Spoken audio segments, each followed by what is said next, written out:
अब हम बात करते हैं interpretation of balanced chemical equation. Balance chemical equation को कैसे इंटरप्रिटेट करें, तो ये हो गया स्टोइशियोमेट्री एंड स्टोइशियोमेट्रिक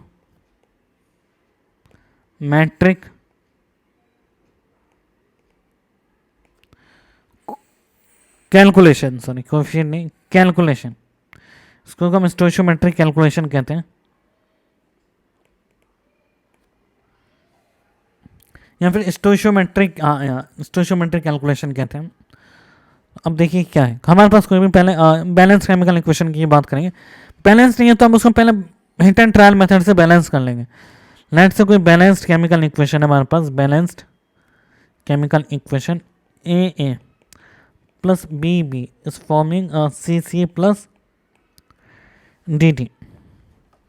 यहाँ ए क्या है, stoichiometric coefficient of reactant A, B क्या है, stoichiometric coefficient of reactant B, C क्या है, stoichiometric coefficient of product C, D क्या है, stoichiometric coefficient of product D. तो A B C D, stoichiometric coefficient A, stoichiometric B C D, इन चारों का जो स्टोइशियोमेट्रिक कोफिशिएंट है इसको हम क्या कहते हैं, इसको हम स्टोइशियोमेट्रिक कोफिशिएंट कहते हैं किसी भी बैलेंस्ड केमिकल इक्वेशन में।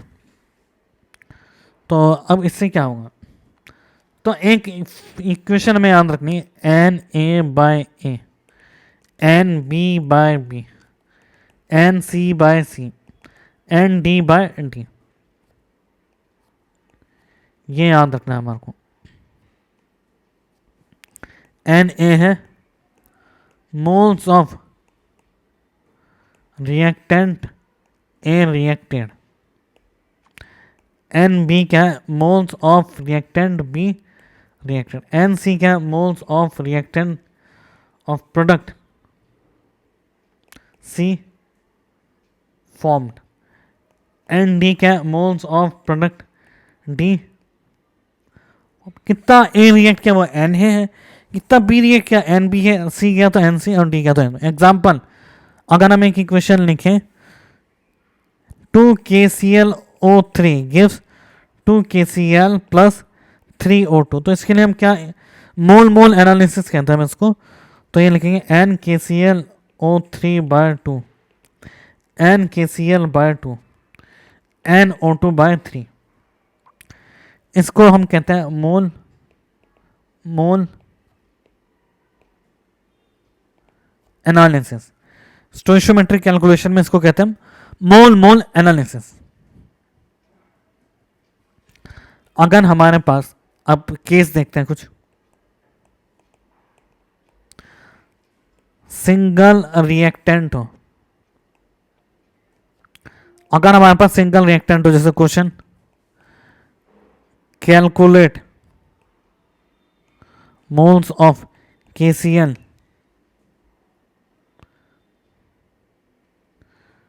and O2 produced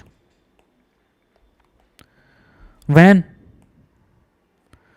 367.5 gram of KClO3 are heated. When 367.5 gram of KClO3 are heated, 2 KClO3 gives 2 KCl plus 3O2. तो इसमें पहले में मोल कितना है, 367.5 डिवाइड बाय 122.5, मतलब कितने मोल है, 3 मोल। ठीक है, यहाँ पे मोल निकालना, simple mass upon molecular mass, तो NKClO3 bye 2, NKCl bye 2, NO2 bye 3, तो ये हो जाएगा हमारा 3 बाय 2, NKCl कितना हो जाएगा, NO2 बाय 3, तो मोल्स ऑफ KCl 3 हो जाएगा, मोल्स ऑफ O2 फॉर्म है 9/2, तो कितना KCl बना 3 मोल्स, और कितना NO2 बना 9 मोल्स। अब ये कैसे किया हमने, ये देखिए अगर ये तीनों इक्वेशन बराबर है तो इसको इससे इक्वेट कर देंगे, इसको इससे इक्वेट किया और इसको इससे इक्वेट किया, NaCl को इससे इक्वेट किया, इसको इससे इक्वेट किया, तो हमने दोनों के मोल्स निकाल लिए हैं। तो इस तरीके से हम जब भी तीनों इक्वेशन इक्वेट है बराबर है तो हम किसी को भी किसी के भी इक्वेट कर सकते हैं, ये तीनों का वैल्यू इक्वल है। ठीक है, अब हम नेक्स्ट क्वेश्चन की बात करते हैं।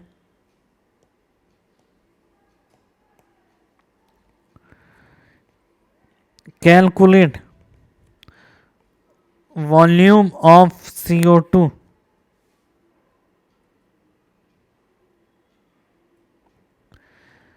Gas produced at STP by heating 25 gram of calcium carbonate. CO2 produced at STP by heating 25 gram of calcium carbonate. Calcium carbonate को हमने गर्म किया तो बना कैल्शियम ऑक्साइड प्लस CO2। 25 ग्राम कैल्शियम कार्बोनेट को हीट किया तो उसके मोल्स कितने 25/100 मतलब 1/4। तो एक मोल कैल्शियम कार्बोनेट एक मोल CO2 बनाएगा। मोल मोल एनालिसिस भी लिख लेते हैं, NaCO3/1 NaCO/1 NaCO2/1 मतलब तीनों के मोल्स इक्वल होंगे तो NaCO2 कितना हो जाएगा हमारे पास 1/4 मोल, मतलब वॉल्यूम CO2 कितना हो जाएगा 1/4 इंटू STP पर 22.7 लीटर। ठीक है, तो ये हमारा आंसर हो जाएगा 1/4 इंटू 22.7 लीटर। नेक्स्ट हम बात करें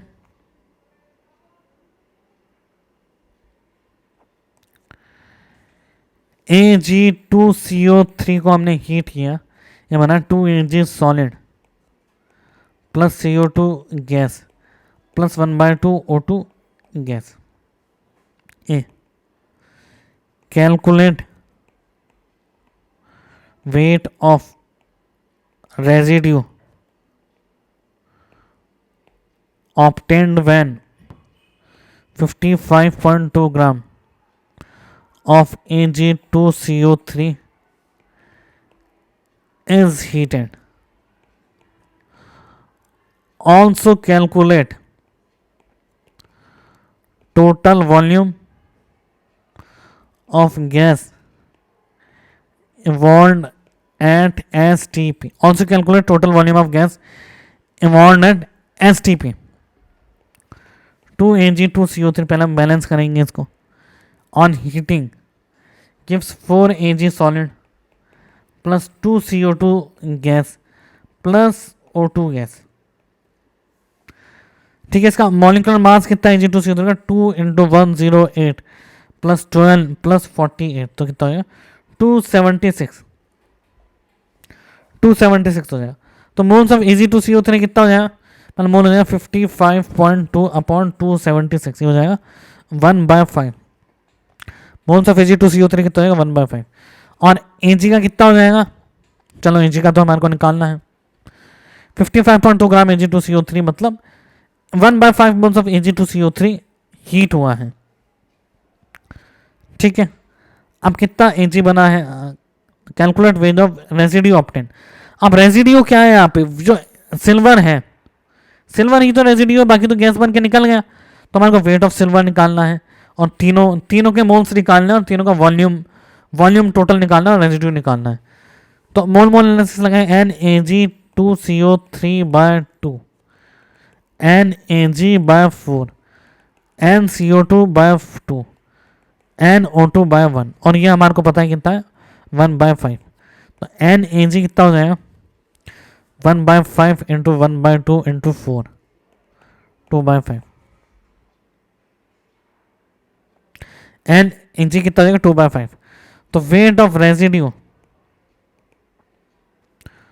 ऑब्टेन्ड, कितना रेसिड्यू ऑब्टेन्ड हुआ है 2/5 इंटू 108 216/5 मतलब 43.2। वेट ऑफ गैस पहले CO2 N ऑफ CO2 निकाल लेते हैं, चलिए NCO2 कितना हो जाएगा 1/5 NO2 कितना हो जाएगा 1/10। तो वेट ऑफ गैस कितना हो जाएगा 1/5 plus mole of gas, sorry mole of gas हो जाएगा 1/5 प्लस 1/10 तो हो जाएगा 3/10। तो वॉल्यूम ऑफ गैस हो जाएगा 3/10 इंटू 22.4, 6.72 लीटर। तो टोटल गैस निकले 6.72 लीटर और वेट ऑफ रेजिड्यू कितना हुआ 432.43.2 ग्राम ऑफ रेजिड्यू ऑब्टेन्ड हुआ है। नेक्स्ट क्वेश्चन की बात करें हम,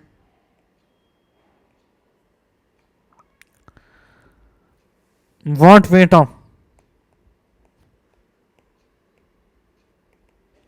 CaHCO3 whole twice should be heated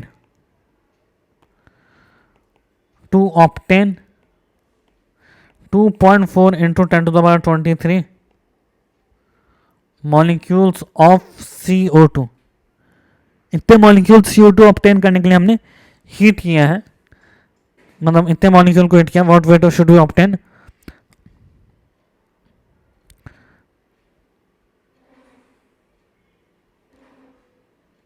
heated मतलब कैल्शियम बाइकार्बोनेट का कितना हीट करें, कितने वॉल्यूम CO2 मिले। तो पहले हम इक्वेशन पता होनी चाहिए। वीडियो को पॉज करें, 2 मिनट कोशिश करिए सोचने की। CaHCO3 होल ट्वाइस को हमने हीट किया, बना CaCO3 plus H2O plus CO2। तो CaHCO3 के पहले CO2 के मोल्स कितने, moles of CO2 2.4 into 10 to the power 23, इसको हमने 6 इंटू 10 टू द पावर 23, तो है 0.4 मोल। तो CO2 के 0.4 मोल्स हमने मिले, तो कैल्शियम बाइकार्बोनेट के भी कितने मोल होंगे 0.4 मोल। तो वेट ऑफ कैल्शियम कार्बोनेट कितना होगा 0.4, मोलर मास होता है 162, 64.3 ग्राम। तो इतने ग्राम कैल्शियम बाइकार्बोनेट को गर्म करने पर हमारे को 2.4 into 10 to the power 23 molecules of CO2 मिलेगा। 3 क्वेश्चन और देखते हैं। 2A plus 3B gives 3B plus 5C. Calculate moles of A required to produce 7 moles of C. तो कितना हो जाएगा 2A plus 2A gives 3B plus 5C। तो NA by 2, NB by 3, NC by 5। तो NC की value given है 7, NA पूछा है हमारे को, तो NA हो जाएगा 7 by 5 इंटू 2, 14 by 5। तो आइए 2 क्वेश्चन और करते हैं। Calculate weight of hydrogen gas produced when 85 gram of NH3 is heated। तो 2NH3 को अगर हमने हीट किया तो हमारा N2 plus 3H2। 85 gram ammonia heat किया तो 85 ग्राम में मोल कितने हो जाएंगे 85/17 मतलब 5 मोल। तो इसके 5 मोल हीट किया तो इसके कितना हाइड्रोजन गैस प्रोड्यूस हुआ 3/2 इंटू 5, इतना हाइड्रोजन गैस प्रोड्यूस हुआ। आइए एक और क्वेश्चन करें।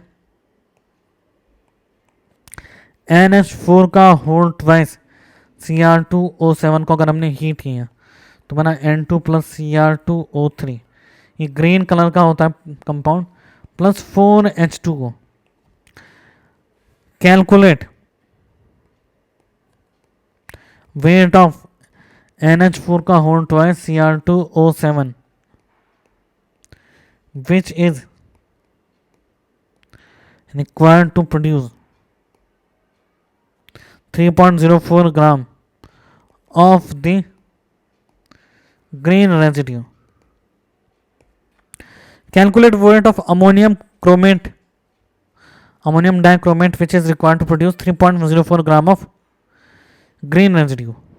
तो ग्रीन रेजिड्यू Cr2O3 है, इसका कितने ग्राम है 3.04 ग्राम मिला है। तो पहले बैलेंस करेंगे इसको, बैलेंस तो ऑलरेडी है। तो ग्रीन रेजिड्यू Cr2O3 के मोल्स कितने हैं 3.04, इसका मोलर मास होता है 152, तो यहाँ 1/50, तो वेट ऑफ NH4 का होल 12 Cr2O7, इसका मोल भी 1/50 इंटू इसका मोलर मास, दोनों का मोल सेम होगा, यहाँ इसका मोलर मास होगा। तो ये था हमारा केस 1। अभी हमारा 2 केस और बाकी है, केस 2 एंड केस 3। अभी केस 2 में हम देखेंगे ना मोर देन 1 रिएक्टेंट हो, इसको हम नेक्स्ट वीडियो स्टोइशियोमेट्री 2 में कवर करेंगे जिसमें मोर देन 1 रिएक्टेंट हो। और तीसरे में हम लिमिटिंग रिएजेंट ये सब कवर करेंगे limiting reagent and excessive reagent ये सब क्या होते हैं और इसकी कैलकुलेशंस कैसे की जाती है।